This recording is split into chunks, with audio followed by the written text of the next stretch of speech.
아유, 병원 같은 데는 음기가 너무 세서 안 돼. 우리 가족이 큰맘 먹고 하와이까지 가는데 그런 불길한 기운을 묻혀서야 되겠니?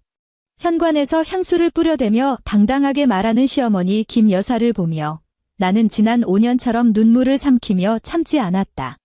그저 미소 짓는 얼굴로 그들이 탈 엘리베이터 버튼을 눌러주었을 뿐이다. 3시간 뒤 나는 어머니의 병실 앞 복도에 앉아 휴대폰 화면을 가득 채운 하와이발 부재중 전화 87통을 내려다보았다. 그리고 차가운 손길로 전원 버튼을 꾹 눌렀다. 내 명의의 신용카드로 면세점에서 에르메스를 긁겠다고? 정말 미안하지만 당신들의 자동 현금 인출기는 오늘부로 정식 파산 선고를 내렸으니까 이야기를 시작하기 전에 구독과 좋아요를 눌러주시면 큰 힘이 됩니다. 그럼 지금부터 이야기를 시작해 보겠습니다. 현관 센서 등이 켜져 있었다. 시어머니 김 여사는 신발장 옆에서 베이지색 캐리어를 한 손으로 붙잡고 다른 한 손으로는 향수병을 든 채 자신의 코트와 목도리 그리고 허공에 대고 향수를 3번 연달아 뿌려댔다. 윤지수는 거실과 현관의 경계에 서 있었다. 손에는 병원에서 받아온 상태 설명서가 들려 있었다. 종이 끝자락은 그녀의 손가락 끝에서 가늘게 구겨졌다. 조금 전 의사가 했던 오늘 중에 보호자 서명을 마치는 게 좋겠다는 말이 귓가에 맴돌았다. 마치 누군가 뒷덜미에 얼음물을 쏟아부은 것 같았다. 남편 이도진은 문가에 기대어 휴대폰을 보고 있었다. 밝은색 면바지를 입고 머리 모양도 아주 깔끔하게 다듬은 모습이 공항이 아니라 어디 근사한 파티에라도 가는 사람 같았다. 시어머니가 그 말을 뱉었을 때도 남편은 고개를 들지 않았다. 그저 휴대폰을 쥔 손바닥 안에서 기기를 한번 만지작거렸을 뿐이다. 어머니, 지수의 목소리가 평소보다 낮게 가라앉았다. 저희 엄마 오늘 수술하세요? 의사 선생님이 상황이 아주 급하다고 하셨단 말이에요. 저는 그저 도진 씨가 병원에 하루만, 아니 반나절이라도 같이 있어 주길 바랐을 뿐이에요. 시어머니는 향수 뚜껑을 닫으며 고개를 돌려 지수를 쳐다봤다. 얼굴에는 악의 어린 험악함 대신 차라리 그게 나을 정도로 시린 당연함이 서려 있었다. 사부인 몸이 안 좋으시다니 나도 유감이다.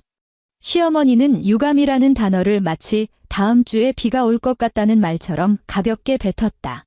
하지만 도진이 요즘 사업 때문에 스트레스가 얼마나 심하니? 너도 알잖니? 남자는 밖에서 일을 하려면 운이 정말 중요한 법이야. 병원 같은 음산한 데는 너나 다녀오렴. 그런 기운 묻혀와서 우리 아들 재물운 막지 말고.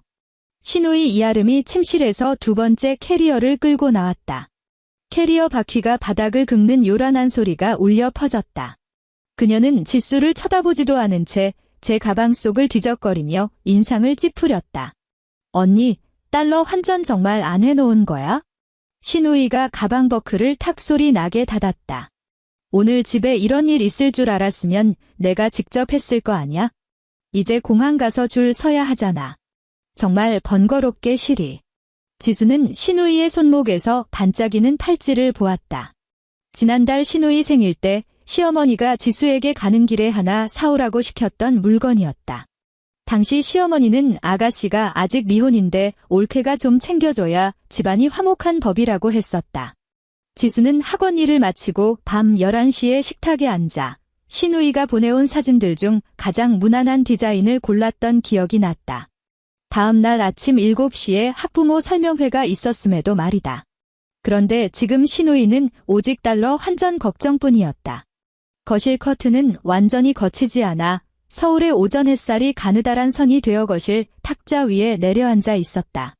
탁자 위에는 지수의 어머니 박현주 씨가 그저께 보내온 작은 김치통이 놓여 있었다. 바빠도 밥은 꼭 챙겨 먹어야 한다며 커피로만 버티면 안 된다고 웃으며 말하던 어머니였다. 지수는 그때까지만 해도 어머니의 위 내시경 사진 속 그 검은 그림자가 의사가 당장 수술을 서두를 만큼 커져 있을 줄은 꿈에도 몰랐다. 남편이 마침내 휴대폰을 내려놓았다. 마치 오랫동안 방해를 받았다는 듯 한숨을 내쉬었다. 지수야, 일을 너무 무겁게 만들지 마. 남편이 눈을 들어 그녀를 보며 부드럽지만 꾸짖는 듯한 말투로 말했다. 장모님 곁에는 병원 사람들도 있고 간병인도 있잖아. 너 이미 간병인 구했다며? 내가 간다고 뭐 달라지는 게 있어? 내가 오늘 안 가면 비행기 표랑 호텔 예약한 거 다 날리는 거야? 그리고 우리 엄마가 이번 여행을 얼마나 기다리셨는지 너도 알잖아. 보호자 사인이 필요하다고요. 제가 아니라 남편 사인이요. 지수가 말했다. 남편은 시어머니의 눈치를 살폈다. 어머니가 대신 말해주길 기다리는 눈치였다. 아니나 다를까 시어머니가 캐리어를 바로 세우며 목소리를 높였다. 내가 딸인데 내가 사인하면 되지. 뭘 그렇게 따지니. 결혼한 지 5년이나 됐으면서 아직도 앞뒤 구분을 못해. 사부인도 물론 중요하지. 하지만 도진이는 내 남편이야. 남편 사업이 잘 풀려야 내 앞날도 보장되는 거 아니겠니? 언니, 신우이가 주방에서 반찬 봉지를 들고 나오며 참견했다. 길에서 먹으려는 모양이었다. 우리 집에 있는 그 블랙카드, 도진 오빠가 챙겼지? 면세점 가서 써야 하거든. 지수는 천천히 고개를 돌려 남편을 바라보았다. 남편은 지갑을 닫으며 지수의 시선을 피했다. 챙겼어. 어차피 가족 카드인데 집안일에 좀 쓰는 게 무슨 문제라고. 그 카드는 윤지수 본인 명의로 발급된 윤씨 집안 기업의 법인 제휴 부속 카드였다. 처음 남편에게 카드를 준 건 남편이 사업상 접대를 하려면 체면이 서야 한다며 가끔 급할 때만 쓰겠다고 했기 때문이었다. 하지만 어느샌가 시어머니의 가전제품 구입, 신우이의 피부관리, 시아버님 이창수 씨의 골프 연습장 비용까지 모든 가금이 고정 지출이 되어버렸다. 매달 고지서가 날아올 때마다 남편은 지수 앞에 슬쩍 고지서를 밀어놓으며 말했다. 자기 학원 수입 일정하잖아. 일단 이번만 좀 처리해줘. 우리 회사 다음 투자 유치되면 내가 한꺼번에 다 갚을게. 지난 5년 동안 지수는 그 한꺼번에라는 말을 믿으며 몇 번이고 뒤처리를 해왔다. 시어머니가 허리를 숙여 신발을 신으려다 뒤축이 걸렸는지 멈칫했다. 지수는 무의식적으로 반걸음 다가갔다. 예전처럼 당연하게 허리를 숙여 도와주려던 찰나였다. 무릎이 채 굽혀지기도 전에 휴대폰이 진동했다. 화면에 뜬 병원 번호를 보자 지수의 동작이 멈췄다. 윤지수 보호자님 되시나요? 전화기 너머 간호사의 목소리가 다급했다. 박현주 환자님 수술 전 검사가 끝났습니다. 의사 선생님께서 보호자님을 급히 찾으십니다. 어서 병원으로 와주세요. 지수는 휴대폰을 꽉 쥔 채 허리를 펴고 똑바로 섰다. 시어머니는 여전히 지수가 허리를 숙이기를 기다리고 있었다. 지수가 움직이지 않자 시어머니는 불만 섞인 눈으로 지수를 올려다보았다. 얘야, 너 뭐 하니? 구두 주걱 좀 집어다 줘. 지수는 신발장 위에 놓인 구두 주걱을 한 번, 그리고 시어머니의 발을 한 번 쳐다보았다. 하지만 주워주지 않았다. 어머니, 구두 주걱은 어머니 오른쪽에 있네요. 직접 쓰세요. 시어머니의 표정이 일순간 굳었다. 며느리 입에서 나올 거라고는 생각지도 못한 말을 들은 표정이었다. 남편이 미간을 찌푸리며 낮은 목소리로 말했다. 지수야, 나가기 전부터 유난 떨지 마. 유난 떠는 거 아니야? 지수는 병원에서 준 종이를 가지런히 접어 가방에 넣었다. 난 병원 가볼게. 신우이가 캐리어를 끌고 현관으로 끼어들며 지수의 셔츠를 위아래로 훑어보았다. 언니, 병원 갈 거면 다녀와서 머리부터 감고 방에 들어와. 어른들이 그런데 부정 탄다고 하는 게 다 이유가 있는 거거든. 시아버지는 문과에 서서 시종일관 아무 말도 하지 않았다. 신발을 다 신은 뒤에야 헛기침을 한 번 하며 남편에게 말했다. 시간 다 됐다. 가자. 시어머니는 결국 직접 구두 주걱을 집어들고 신발을 신었다. 그러고는 문틈을 향해 다시 한번 향수를 뿌리는 것을 잊지 않았다. 문이 열리자 복도에 차가운 공기가 훅 끼쳐 들어왔다. 남편이 캐리어를 들고 지수 곁을 지나가며 목소리를 조금 죽여 말했다. 도착하면 전화할게. 너도 너무 예민하게 굴지 말고. 엄마가 말이 좀 직설적이라 그렇지 다 우리 집 잘 되라고 하시는 말씀이잖아. 지수는 남편의 얼굴을 빤히 바라보았다. 이 남자는 남들 앞에서는 언제나 반듯하고 체면을 차리는 사람이었다. 스타트업 대표라는 직함에 잘 가다듬은 수트를 입고 학원 앞으로 지수를 데리러 올 때는 커피를 사들고 오기도 했다. 지수의 어머니를 만날 때도 깍듯이 고개를 숙여 안부를 묻곤 했다. 하지만 정말로 그가 나서야 할 때마다 그는 한 걸음 뒤로 물러났다. 가장 듣기 싫은 소리는 시어머니의 입을 빌리게 하고 자신은 우리 집을 위해서라는 한마디로 모든 흔적을 지워버렸다. 도진 씨, 지수가 남편을 불렀다. 남편은 지수가 드디어 사과하려는 줄 알았는지 발걸음을 멈췄다. 지수는 아주 덤덤한 목소리로 물었다. 정말 병원 안 갈 거야?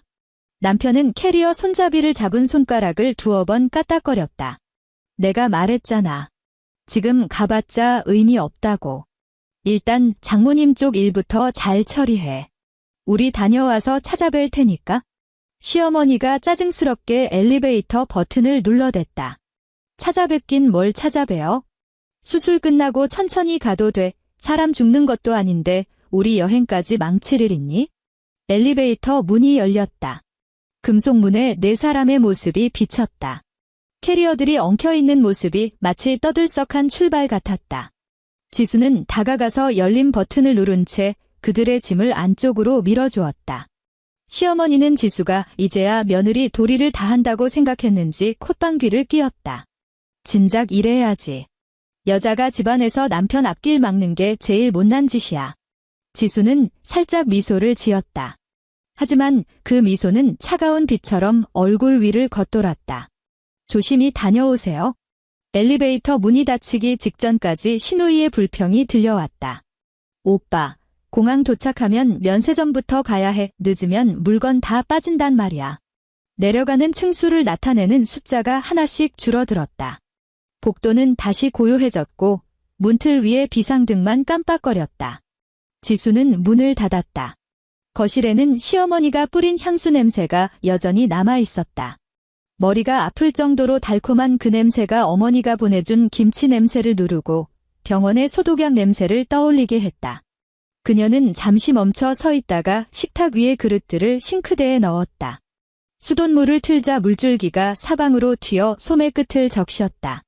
소매를 걷어붙이지도 않은 채 그릇들을 하나하나 헹궈 건조대에 올렸다. 마지막 그릇이 싱크대에 부딪히며 짧은 소리를 냈다. 그릇은 깨지지 않았지만 지수의 움직임은 멈췄다. 그녀는 휴대폰을 들어 먼저 병원으로 전화를 걸었다. 네, 박현주 환자 딸 윤지수입니다. 네, 지금 바로 갈게요. 서명은 제가 직접 하겠습니다. 전화를 끊었지만 바로 집을 나서지는 않았다. 서재로 들어가 금고를 열고 어머니가 예전에 주셨던 부동산 서류, 학원 공동 운영 계약서, 그리고 몇 장의 은행카드를 서류 봉투에 챙겨 넣었다. 봉투 지퍼가 뻑뻑해서 2번이나 힘을 주어 당겨야 했다. 택시가 마포를 벗어날 때쯤 하늘은 흐릿했다. 한강변의 바람이 나뭇가지를 흔들어 잿빛 녹색을 띠게 했고 다리 위 차들은 양옆으로 갈라져 달렸다. 뒷좌석에 앉은 지수의 휴대폰 화면이 밝게 빛났다. 그녀는 뱅킹 앱을 켜고 비밀번호를 입력했다. 그리고 가족 카드 관리 페이지로 들어갔다. 남편 명의로 된 부속 카드가 가장 위에 있었다. 그 아래로 시어머니, 시누이, 시아버지가 주로 쓰는 카드들이 줄줄이 보였다. 카드마다 한도가 꽤 높았고 상태는 정상이었다. 기사가 백미러로 그녀를 한번 슬쩍 보고는 다시 앞을 주시했다. 라디오에서는 교통 상황을 알리는 낮은 목소리가 흘러나왔다. 마치 다른 세상의 평온함처럼 느껴졌다. 지수의 손가락이 분실 신고 및 정지 버튼 위에 머물렀다. 남편이 처음 카드를 받았을 때가 생각났다. 결혼한 지 반년쯤 되었을 때였다. 남편은 사업가는 체면이 생명이라며 투자자들을 만날 때 초라해 보이면 안 된다고 했었다. 지수가 카드를 건네자 남편은 그녀를 껴안으며 말했다. 나랑 결혼한 거 절대 후회하지 않게 할게. 어머니가 학원 사무실 구석에서 보온병을 든 채 지수를 기다리며 하던 말도 생각났다. 결혼은 참는 게 전부가 아니란다. 내가 가장 힘들 때 그 사람이 어디 서 있는지를 잘 보렴. 그때 지수는 어머니가 너무 예민한 거라고 웃어 넘겼었다. 휴대폰 화면의 버튼이 조용히 빛나고 있었다. 지수는 그 버튼을 눌렀다. 확인창이 떴다. 주저없이 다시 한번 눌렀다. 이어 2번째, 3번째, 4번째 카드까지. 버튼을 누를 때마다 보이지 않는 끈을 하나씩 가위로 잘라내는 기분이었다. 마지막 카드를 누를 때 손등에 서늘한 기운이 돌았지만 손가락 끝은 아주 단단하고 흔들림이 없었다. 모든 카드의 정지가 완료되었다는 알림이 떴다. 지수는 휴대폰을 무릎 위에 엎어놓고 창밖을 보았다. 병원이 점점 가까워지고 있었다. 바람에 쏠린 가로수들이 한쪽으로 누워 있었다. 그녀는 울지 않았다. 남편에게 구구절절 설명하는 메시지를 보내지도 않았다. 인천공항 귀빈 라운지 안에서 시어머니는 간식 접시를 시아버지 앞으로 밀어주더니 다른 접시는 슬쩍 제 앞으로 끌어당겼다. 역시 이런 좋은 카드가 있어야 이런 데도 들어오는 법이야? 시어머니는 목소리를 낮췄지만 득의양양한 기색은 감추지 못했다. 도진아, 결혼은 역시 집안 보고 잘해야 해. 지순애가 식구는 적어도 돈은 참 욕이 나잖니. 남편은 옆에 앉아 커피를 마시며 그 말에 대꾸하지 않았다. 테이블 위에 놓인 휴대폰 화면에는 회사 동료들이 보낸 메시지 몇 개가 떠 있었지만 그는 쓱 훑어보고 넘겨버렸다. 오늘 출발하기 전 이미 몇 군데의 빚 독촉을 뒤로 미뤄둔 상태였다. 이번 여행에서 그럴싸한 사진 몇 장 찍어 업계 사람들에게 보여주기만 하면 적어도 회사가 건재하다는 모양새는 유지할 수 있을 터였다. 신우이는 휴대폰으로 테이블 위의 음식들을 찍느라 바빴다. 각도를 조절하며 싫은 내색을 했다. 엄마, 아빠 손 나오게 찍지 마. 너무 촌스럽잖아. 시아버지는 말없이 손을 거두었다. 젊을 때 작은 회사에서 평생 일하다 은퇴한 그의 유일한 낙은 교회 친구들과 커피 한 잔 마시는 것이었다. 시어머니는 늘 그를 무능하다고 구박했지만 대외적으로 체면이 필요할 때는 우리 아들이 아빠를 닮아 진중하다고 그를 앞세우곤 했다. 라운지 밖에서 탑승 안내 방송이 울려 퍼졌다. 신우이는 휴대폰을 챙기며 들뜬 목소리로 시어머니를 재촉했다. 빨리 면세점 가자. 내가 봐둔 가방 재고 있는 거 확인했단 말이야.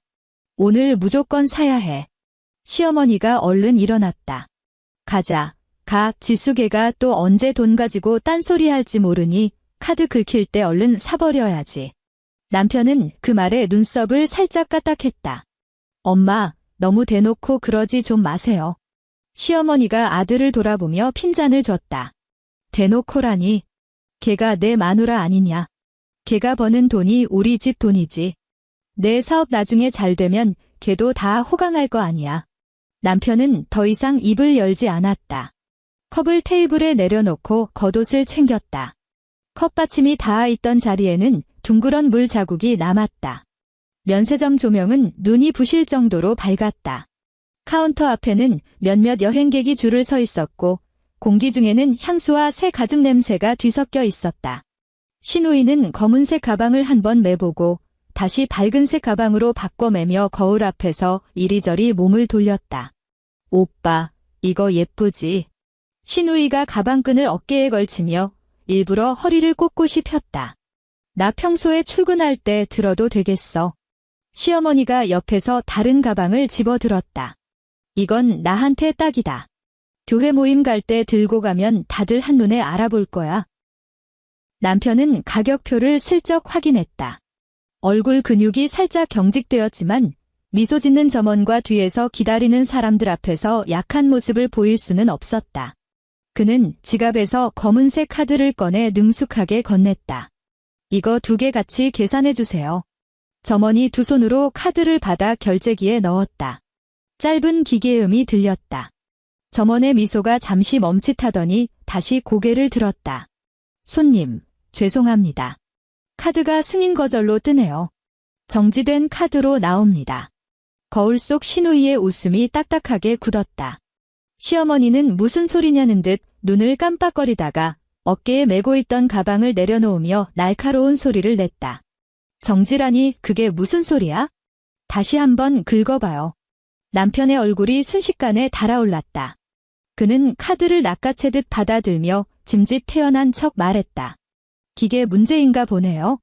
이걸로 해주세요. 2번째 카드를 건넸다. 다시 기계음이 울렸다. 점원이 화면을 확인하고 여전히 정중한 목소리로 말했다. 이 카드도 사용이 불가능하다고 나옵니다. 뒤에서 기다리던 여행객 중 누군가 낮게 수군거리는 소리가 들렸다. 신우이가 얼른 뒤를 째려봤지만 그 사람은 시선을 돌릴 뿐 입가에는 구경거리를 만난 듯한 비웃음이 서려 있었다. 남편은 세 번째 카드를 꺼냈다. 손가락 끝이 이미 가늘게 떨리고 있었다. 시어머니는 카운터 가까이 다가가 다른 사람이 들을까 봐 목소리를 죽이면서도 점원에게 권위적으로 굴었다. 우리 집이 평소에 잘 쓰는 카드고 한도도 아주 높아요. 아가씨가 뭐 잘못 누른 거 아니에요? 점원이 다시 결제를 시도했지만 결과는 같았다.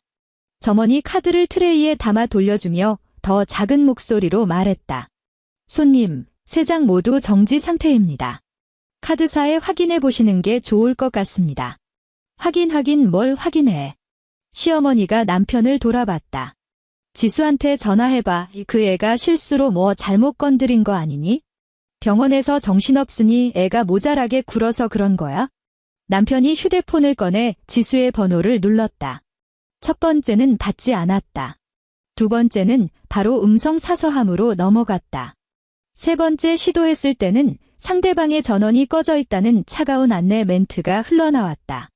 신우이는 가방을 카운터에 내려놓았다.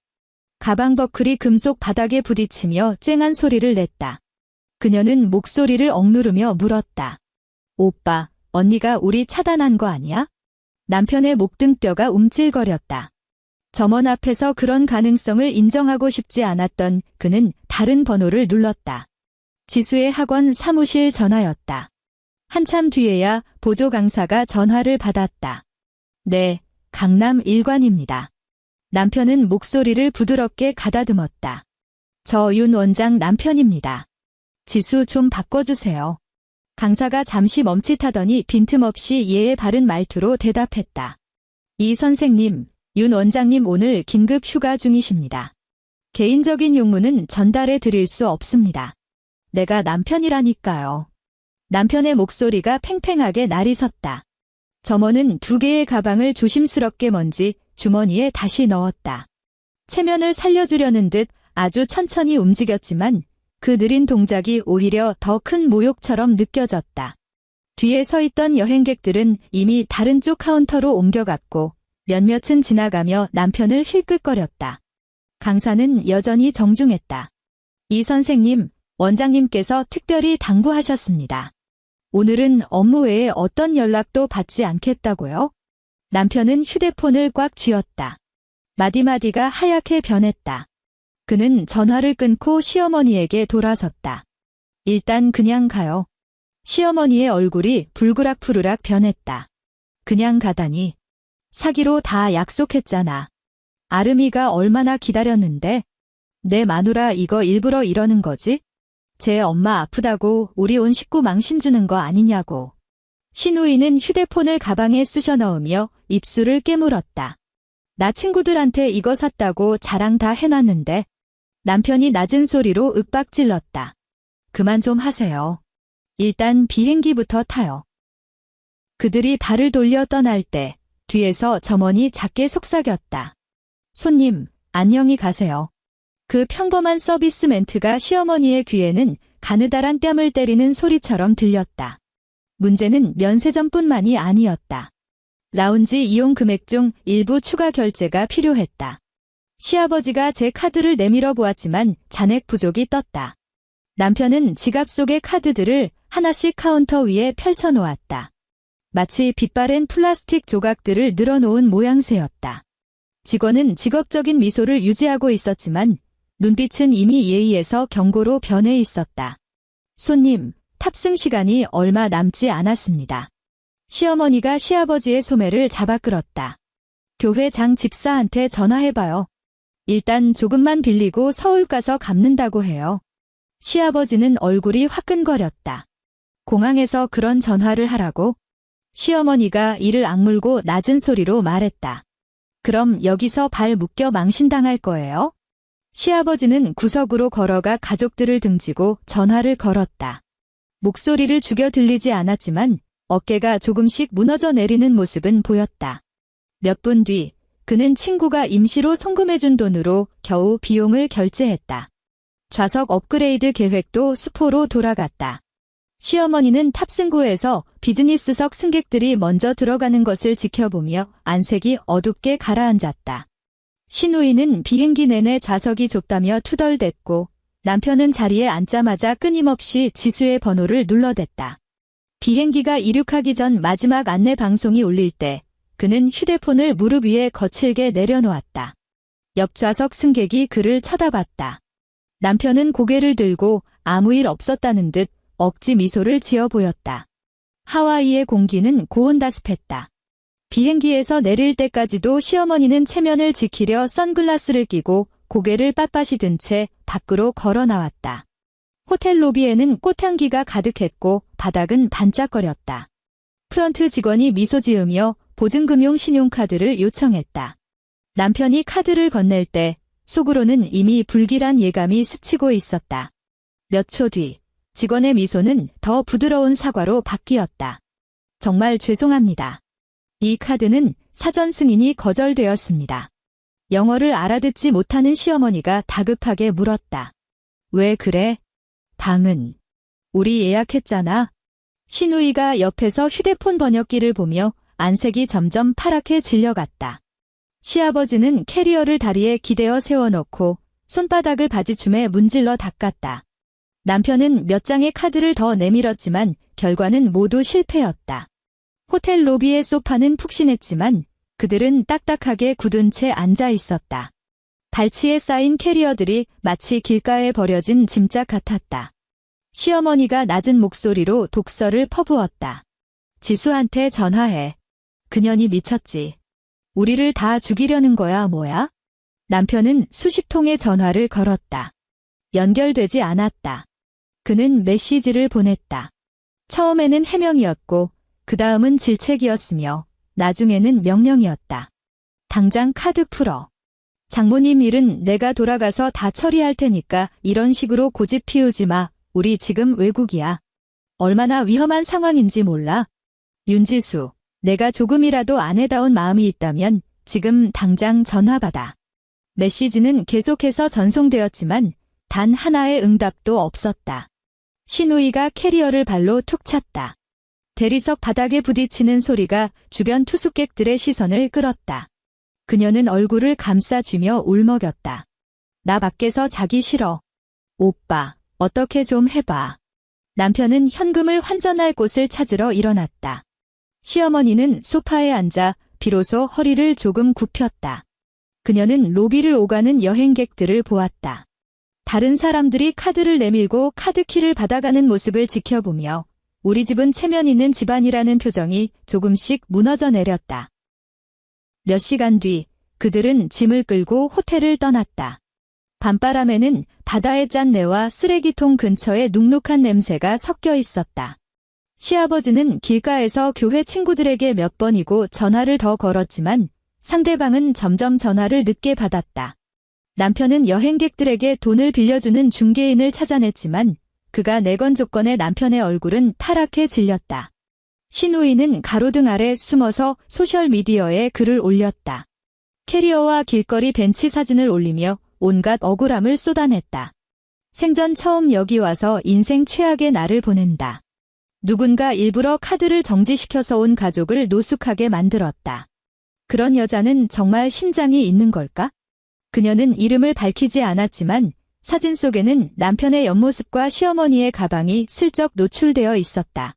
새벽녘, 지수는 병원 복도 벤치에 앉아 그 게시물을 보았다. 수술실 불이 한 번 꺼졌고 의사는 수술이 잘 끝났지만 경과를 지켜봐야 한다고 했다.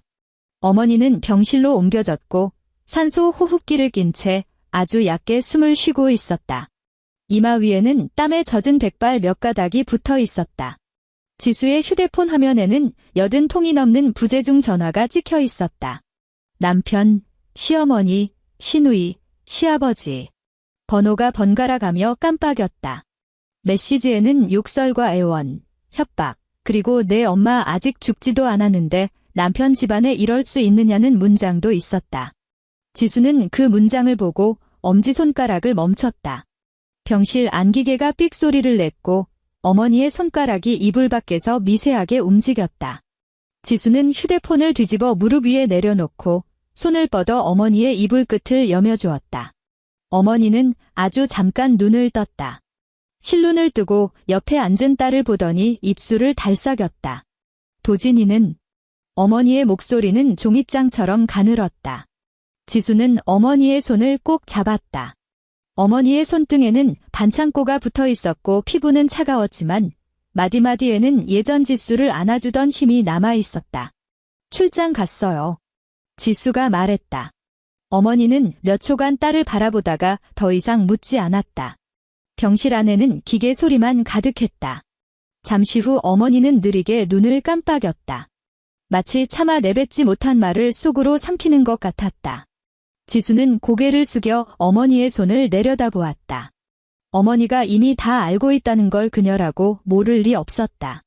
지난 5년 동안 어머니가 집에 올 때마다 시어머니는 식사 후에나 가장 듣기 싫은 소리를 늘어놓았고 남편은 주방 문턱에서 못 들은 척 연기를 했다.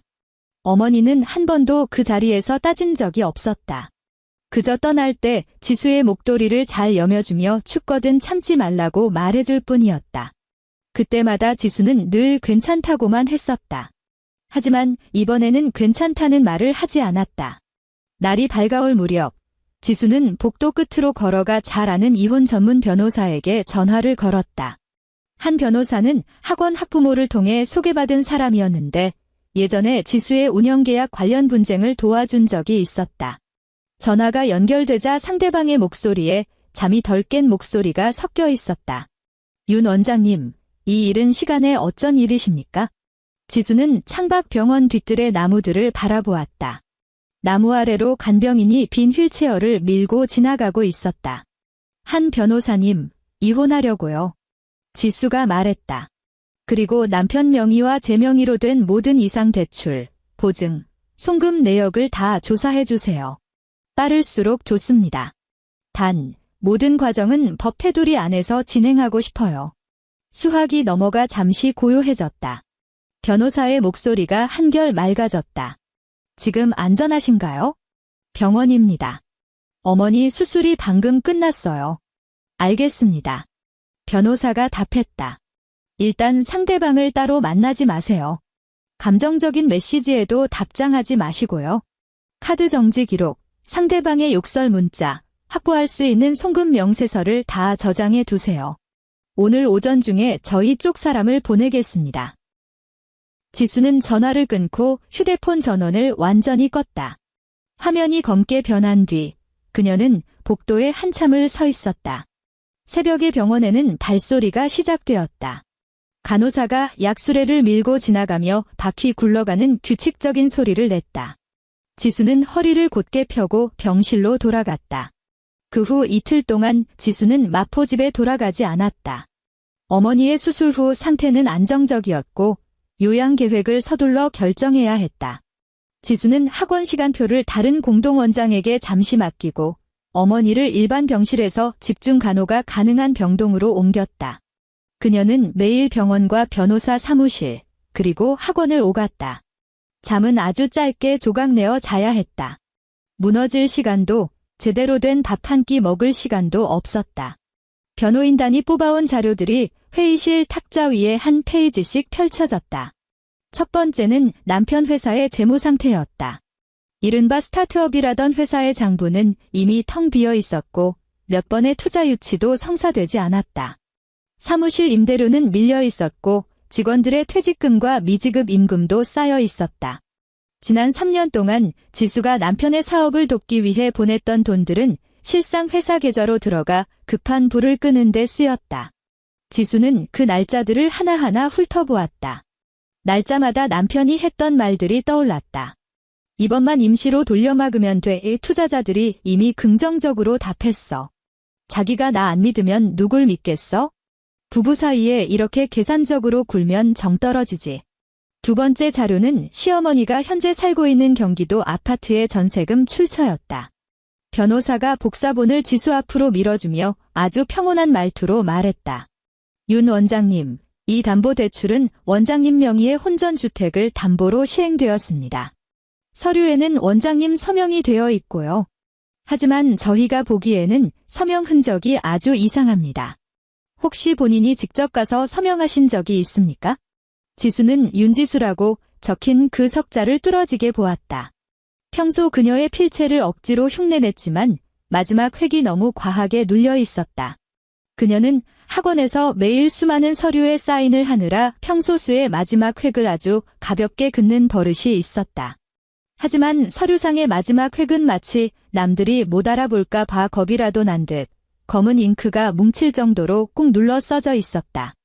아니요, 그런 적 없습니다. 지수가 말했다. 변호사가 고개를 끄덕였다. 그럼 이 부분은 필적 감정을 맡기고 금융기관의 본인 확인 절차 미비에 대해서도 책임을 물을 수 있습니다. 하지만 절차상 시간이 좀 걸릴 겁니다. 우선 재산보전 신청을 해서 상대방이 더 이상 지분이나 계좌를 처분하지 못하게 막죠. 마포 아파트는 원장님 명의로 되어 있으니 상대방이 함께 거주했더라도 소란이나 위협, 재산 침해 사실이 있으면 임시 보호 조치를 신청할 수 있습니다. 번호키 비밀번호는 바꾸셔도 되지만 보안업체와 변호인 입회하에 진행해서 상대방이 빌미를 잡지 못하게 하는 게 좋습니다. 지수는 고개를 끄덕였다. 그녀의 시선은 여전히 그 위조된 서명에서 떠나지 않았다.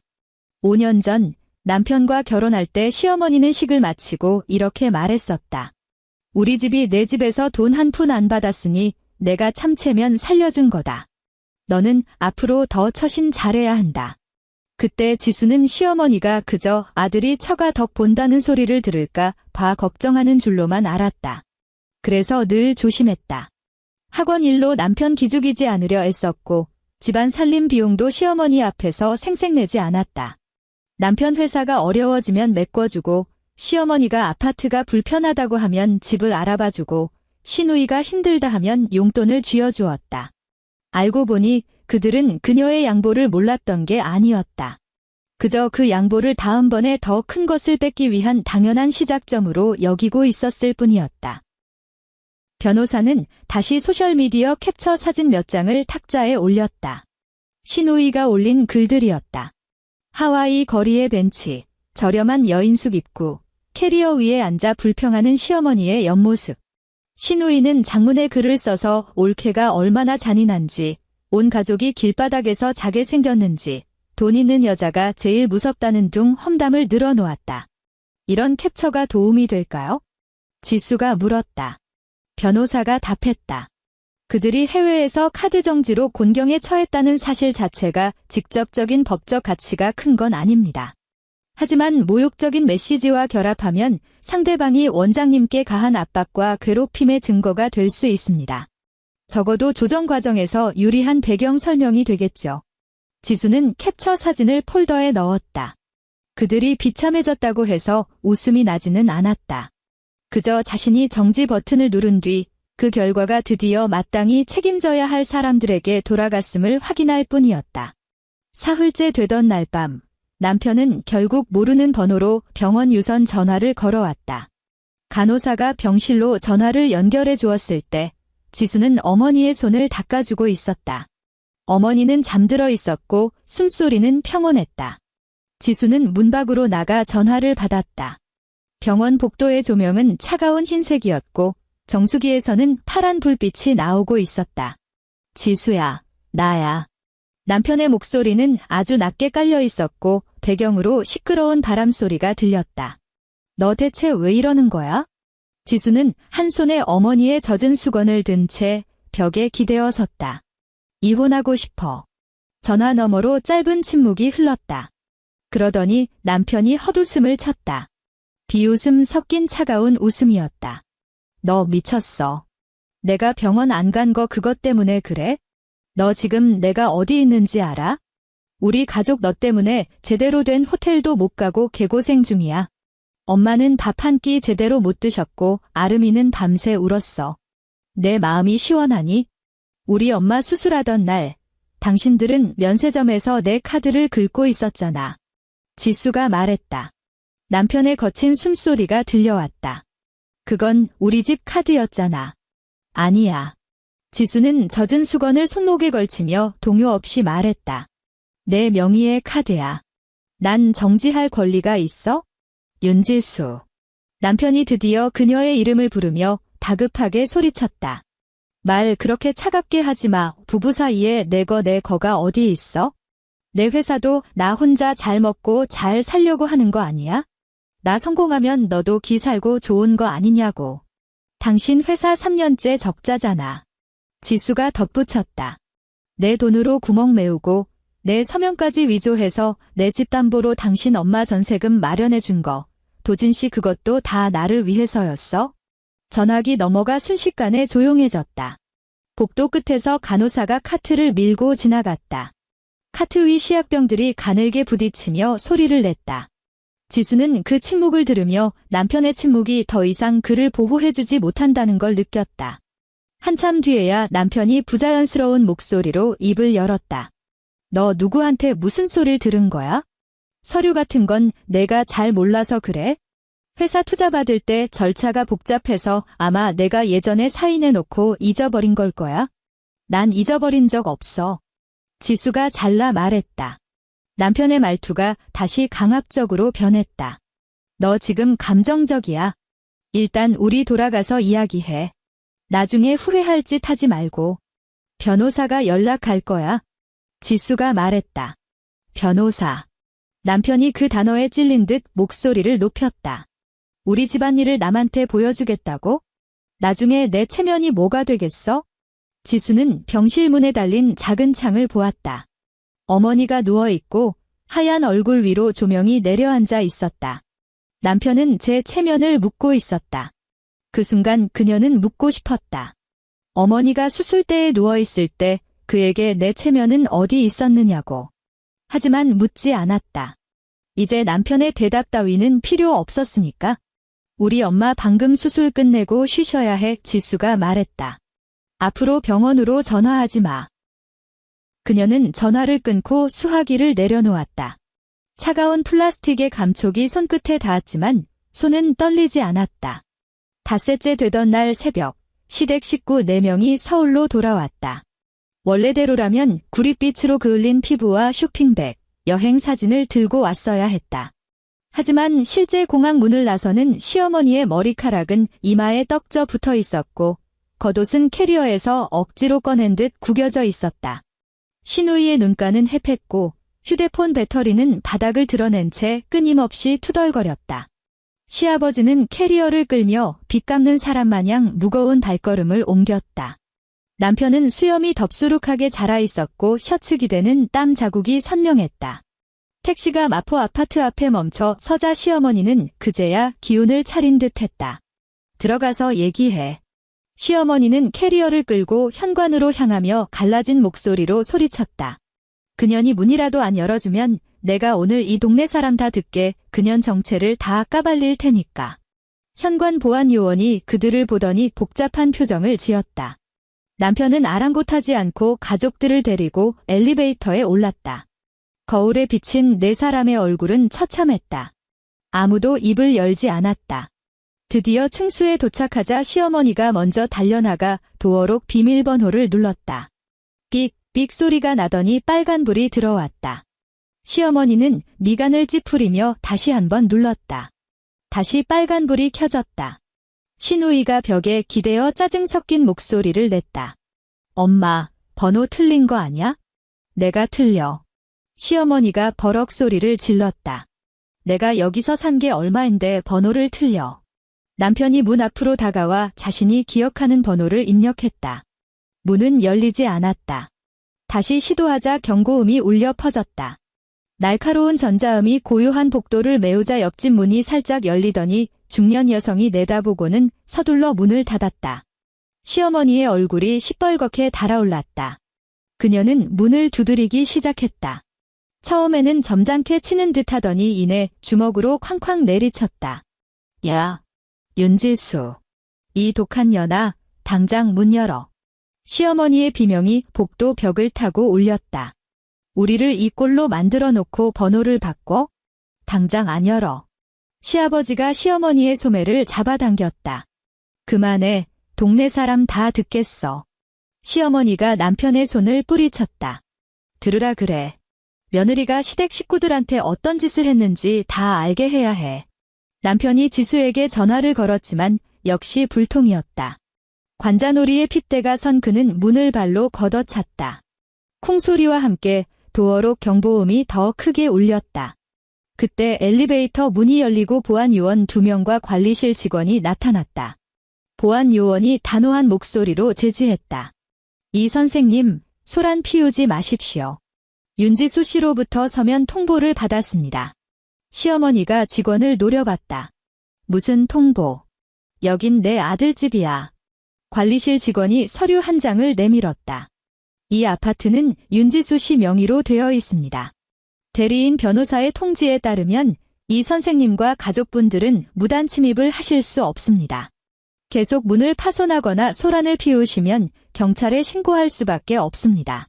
시어머니는 무슨 소리냐며 서류를 낚아채 읽어내려가더니 비명을 질렀다. 말도 안 돼.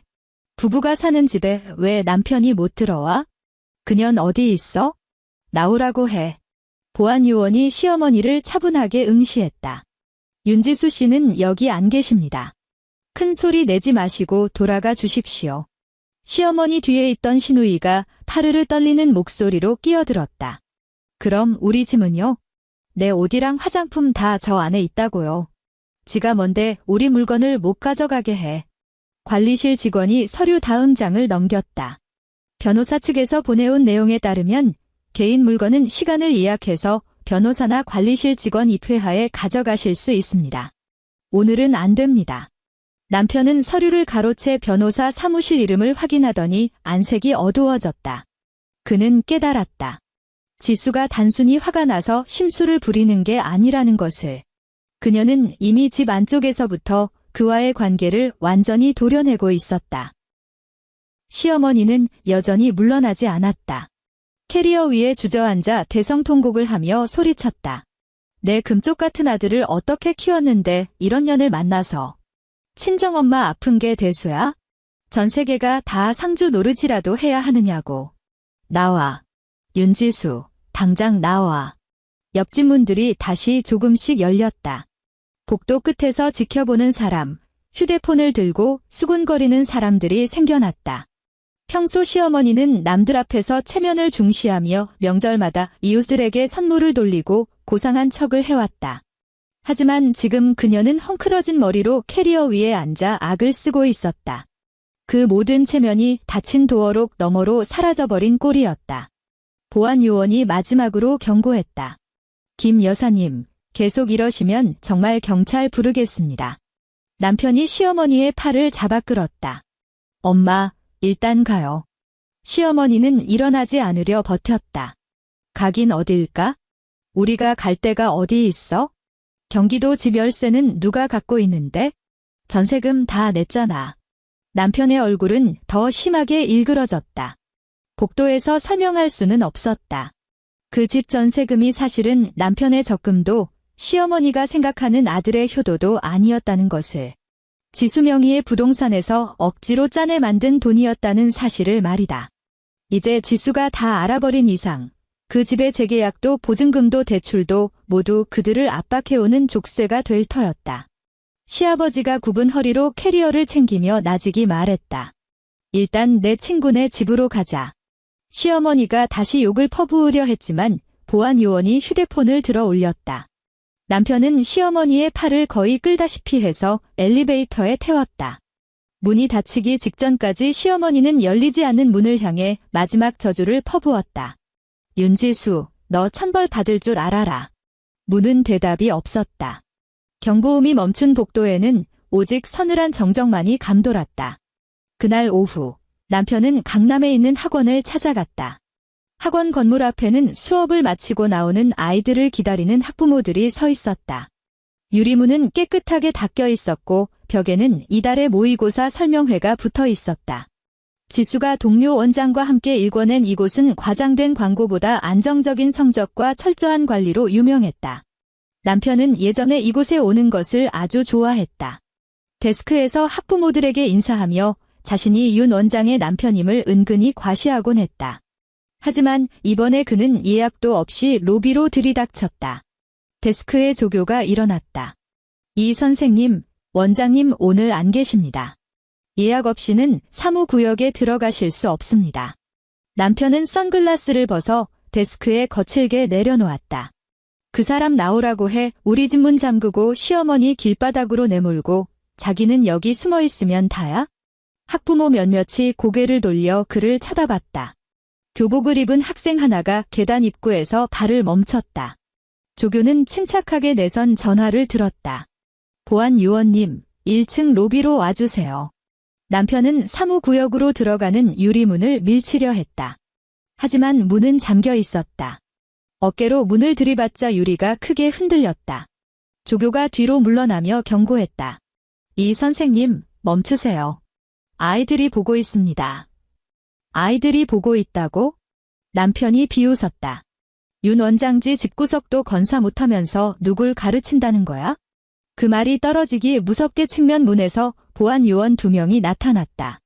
남편이 발버둥 쳤지만 요원 1명이 그의 손목을 꺾어 제압했고 다른 1명은 학부모와 학생들의 시야를 가로막았다. 큰 소란은 아니었지만 남편은 중심을 잃고 바닥에 무릎을 꿇고 말았다. 순식간에 로비가 조용해졌다. 한 학생이 옆 친구에게 작게 속삭였다. 저 아저씨 윤 원장님 남편 아냐? 학부모들의 시선이 변했다. 충격이나 동정보다는 상황을 빠르게 판단하고 거리를 두려는 냉담한 시선이었다. 학원은 스캔들에 가장 민감한 곳이라는 걸 남편도 알고 있었다. 차가운 바닥에 얼굴을 가까이 대고 꿇어앉게 된 남편은 자신이 이곳에서 소란을 피워 찾으려 했던 체면이 오히려 한 조각씩 발가벗겨지고 있음을 깨달았다. 보안 요원들이 그를 문 밖으로 끌어냈다. 경찰차는 금방 오지 않았지만 관리인이 이미 신고를 마친 뒤였다. 남편은 길가에 서서 등 뒤 유리문 안쪽에서 수없이 작종이 울리는 소리를 들었다. 아주 맑고 정확한 그 소리는 그가 없어도 이 공간은 아무 문제 없이 돌아간다는 사실을 일깨워 주었다. 지수는 평창동의 요양병실에서 어머니의 약 상자를 정리하다가 소식을 들었다. 이곳은 독립적인 간호와 보안이 철저한 곳이었다. 복도에는 두꺼운 카페트이 깔려 있어 휠체어 소리조차 들리지 않았다.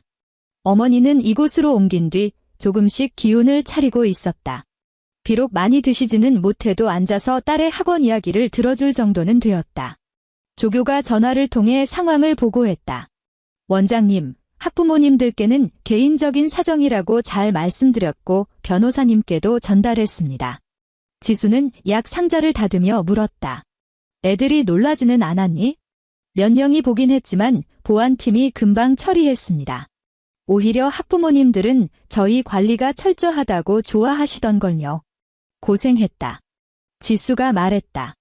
오늘 퇴근할 때 데스크 비워두지 말고 출입 기록 다 저장해둬. 전화를 끊자 어머니가 지수를 쳐다봤다. 도진이가 학원에 가서 난동 부렸니? 어머니의 목소리가 며칠 전보다 조금 더 힘이 실려 있었다. 지수는 휴대폰을 내려놓고 숨기지 않았다. 네, 아까 좀 시끄러웠나 봐요. 다 해결했어요. 어머니는 가만히 손을 무릎 위에 올렸다. 한동안 말이 없었다. 창밖 산등성이의 잎들이 바람에 흔들렸고 벽에 비친 그림자가 일렁였다. 지수야, 어머니가 입을 열었다. 엄마가 예전에 너를 참 많이 힘들게 했구나. 지수가 고개를 들었다. 갑자기 그게 무슨 말씀이세요? 어머니는 손등에 주삿바늘 자국을 내려다보며 나직이 말했다. 내가 이미 결혼했으니 내가 시댁 험담을 하면 내가 중간에서 곤란해질까 봐 늘 조심했단다. 내가 집에 올 때마다 살이 빠진 걸 보고도 그저 밥 많이 먹으라고만 했어. 혹시라도 엄마가 내 선택을 지지하지 않는다고 생각할까 봐 겁이 났거든. 지수는 약 봉투를 쥐고 있던 손을 멈췄다. 어머니가 이어갔다. 사실 수술 받기 전날 간호사들이 내 남편 안 왔다는 소리 하는 거 다 들었단다. 그래도 묻지 않았어. 내가 또 그 사람 대신 변명하게 만들까 봐 엄마가 너를 혼자 너무 많이 변명하게 뒀구나. 지수는 약 봉투를 테이블에 내려놓았다.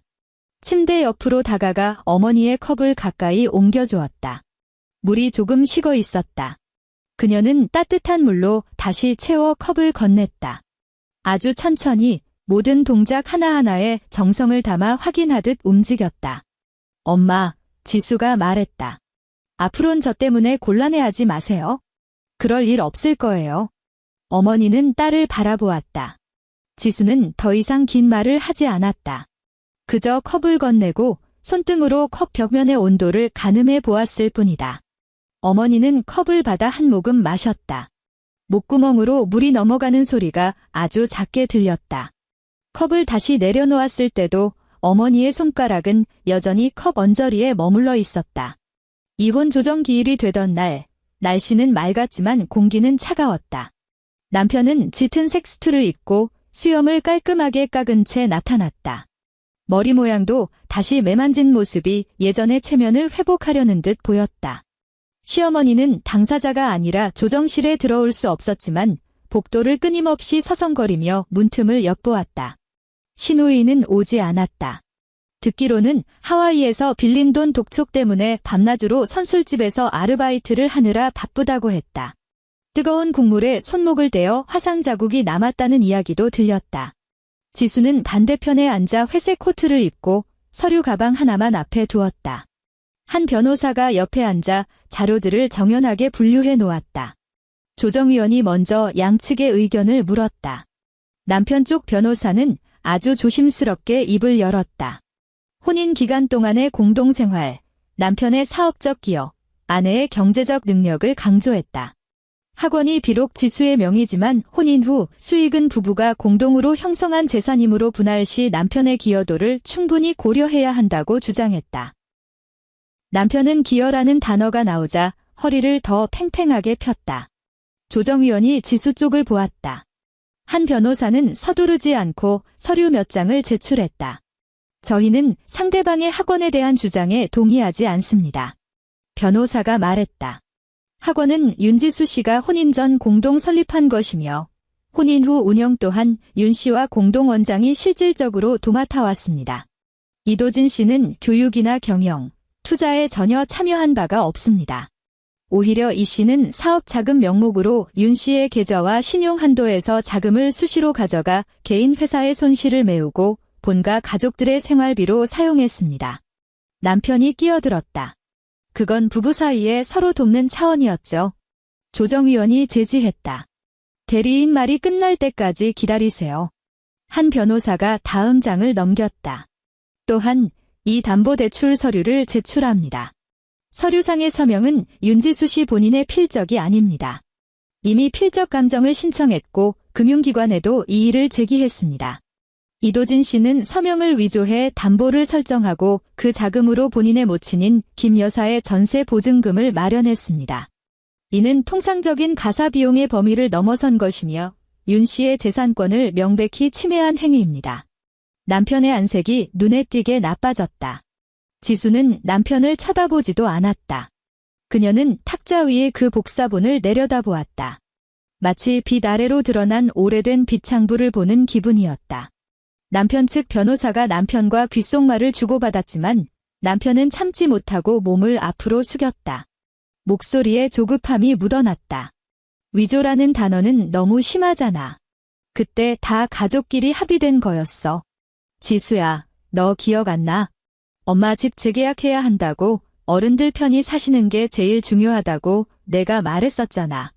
지수가 고개를 들어 남편과 눈을 맞췄다. 남편은 그녀의 시선에 말을 멈췄다. 그는 예전에 늘 이런 상황에서 지수야라고 이름을 부르며 사실관계를 감정의 영역으로 끌고 가곤 했다. 하지만 지금은 조정실이다. 변호사와 조정위원, 그리고 모든 기록이 남는 자리였다.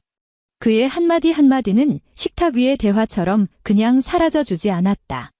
난 동의한 적 없어. 지수가 말했다. 남편의 손이 탁자 아래에서 주먹을 쥐었다.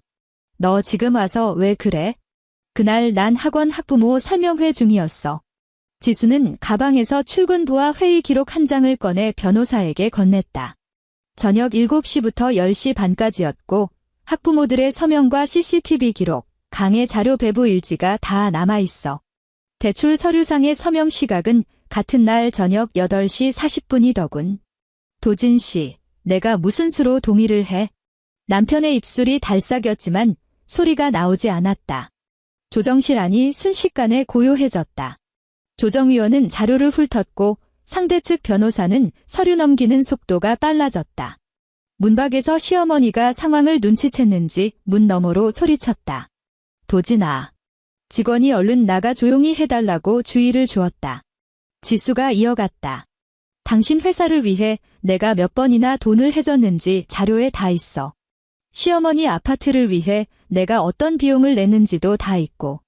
부부 관계였기에 내가 자발적으로 감수했던 부분까지는 부정하지 않을게. 하지만 서명 위조, 대출 은폐, 그리고 우리 엄마 수술하던 날 내 카드로 해외 쇼핑을 한 건 부부 사이의 도움이 아니야. 남편의 얼굴은 이제 하얗게 질려버렸다. 무언가 반박하려 입을 열었지만 지수는 예전처럼 그에게 틈을 주지 않았다. 당신이 그랬지. 부부 사이에 너무 따지지 말자고. 지수가 남편을 똑바로 응시했다. 그래서 이제 법과 변호사에게 따져달라고 부탁하는 중이야. 남편의 시선이 아래로 떨어졌다. 그것은 반성이 아니라 늘 혼란을 틈타 이득을 보던 사람이 처음으로 정교한 표표 앞에 서게 된 자의 당혹감에 가까웠다. 조정은 그날 바로 끝나지 않았다. 현실의 절차는 드라마처럼 한마디에 모든 게 해결되지 않는다. 필적 감정, 재산 보전, 채무 확인, 이혼 조건 등 모든 것에는 시간이 필요했다. 남편은 조정실을 나서며 장문의 판결문 사본을 들고 넋이 나간 듯 벤치에 앉았다. 시어머니는 오지 않았고 시아버지도 마찬가지였다. 신우이는 야간 근무 중이었다. 남편의 휴대폰이 진동하며 신용등급 하락 통보가 다시 떴다. 하지만 그는 지수에게 전화를 걸지 못했다. 이제 그럴 자격이 없다는 것을 본능적으로 느끼고 있었다. 지수가 법원 계단을 내려올 때 한 변호사가 서류를 건넸다. 손해배상과 대출 분쟁은 계속되겠지만 이혼 절차는 이제 마무리 단계입니다. 원장님, 오늘은 좀 쉬세요. 지수가 고개를 끄덕였다. 고생 많으셨습니다. 변호사가 떠난 뒤 지수는 판결문을 가방에 넣었다. 휴대폰에 남편 번호로 된 채무 미납 알림이 시스템 메시지로 들어와 있었다. 그녀는 잠시 바라보다가 남편의 번호를 삭제했다. 이어 시어머니, 시누이, 시아버지의 번호도 가족 그룹에서 지워버렸다. 모두를 차단하지는 않았다. 변호사는 대리인을 통해 연락할 채널은 열어두어야 한다고 했다. 지수는 그저 그들을 가족이라는 이름의 목록에서 빼냈을 뿐이다. 비어버린 목록에는 어머니의 이름과 학원 비상 연락망만 남았다. 그녀는 그룹의 이름을 필요한 전화로 바꾸었다. 오후에 그녀는 마포 집으로도 학원으로도 가지 않았다. 대신 요양병실로 향했다. 어머니는 오늘 드디어 죽 대신 아주 부드러운 밥을 드실 수 있게 되었다. 간병인이 작은 식탁 위에 식판을 놓아주었다. 지수가 들어갔을 때 어머니는 스스로 숟가락을 들려 애쓰고 있었다. 손목에 힘이 부족해 숟가락이 반쯤 올라오다 흔들거렸다. 지수가 다가가 예전처럼 받아들어 먹여주려 했다. 하지만 어머니는 살짝 피했다. 내가 해볼게. 어머니가 말했다. 지수는 손을 멈췄다. 어머니는 다시 숟가락을 밥그릇에 넣었다. 동작은 느렸고 밥알이 몇 개 떨어지기도 했다. 하지만 서두르지 않았고 딸이 본다고 해서 부끄러워하지도 않았다. 한참 만에 한 숟가락을 입에 넣은 어머니는 삼킨 뒤 가늘게 숨을 내쉬었다. 지수는 옆에 앉아 가방에서 서류 한 장을 꺼냈다. 판결문이 아니라 요양병동의 간호 일정표였다. 예전에는 지수 혼자서 다 채웠던 빈칸들이 보였다. 그녀는 저녁 시간대에 간호 일정을 간병인, 학원 강사, 자신이 올 수 있는 시간으로 다시 나누어 적었다. 그리고 마지막 토요일 오후 빈칸에는 아무의 이름도 적지 않았다. 어머니가 보더니 물었다. 그날 오후에는 아무도 안 오니? 지수는 볼펜 뚜껑을 닫아 일정표 옆에 놓았다. 그날 오후엔 엄마는 재활실 가시는 시간이에요. 지수가 말했다. 전 학원에서 공개 수업 참관 가야 하고요. 새로 오신 선생님 첫 수업이라 제가 뒤에서 지켜봐야 하거든요. 어머니는 고개를 끄덕이며 다시 밥 한 숟가락을 떴다. 이번에는 숟가락이 조금 더 안정적이었다. 창밖복도로 누군가 지나가는 발소리가 들렸다. 작은 식탁 위, 그 일정표를 지수가 어머니 손 곁으로 밀어주었다. 어머니는 밥을 다 드신 뒤 펜을 들어 일요일 산책한 옆에 자신의 이름을 천천히 적어 넣었다. 엔드.